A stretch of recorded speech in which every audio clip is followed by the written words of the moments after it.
आज 2:30 वाजे सुमारास बोईसर पोलीस स्टेशन हद्दीमध्ये बगेरिया केमिकल्स येथे ओलियम गॅस गळती, एक सस्पेक्टेड ओलियम गॅस गळती झालेली आहे। तर गॅस अजूनही बाहेर येतोय आणि MIDC फायर ब्रिगेड तसेच पोलीस विभाग तसेच इतर विभागांच्या मार्फतीने हा गॅस लवकरात लवकर कसा थांबवण्यात येईल याचे प्रयत्न करण्यात येते।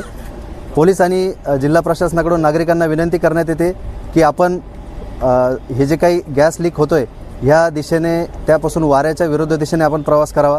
तोंडाला रुमाल किंवा मास्क, ओला रुमाल किंवा ओला मास्क लावून आपण वाऱ्याच्या विरुद्ध दिशेला आपण तिथून जावं। विरुद्ध दिशेला जात असताना घाई किंवा धावपळ करू नये, त्यातून कुठला अपघात होण्याची शक्यता आहे। तर नागरिकांना विनंती करण्यात येते की प्रशासनाचे पुरेपूर प्रयत्न सुरू आहेत। आपण जे धूर आहेत त्या धुराच्या लोटापासून बाजूला सुरक्षित जागी आपण वाऱ्याच्या विरुद्ध दिशेला जाऊन थांबायचं आहे आणि प्रशासनाला सहकार्य करायचं आहे।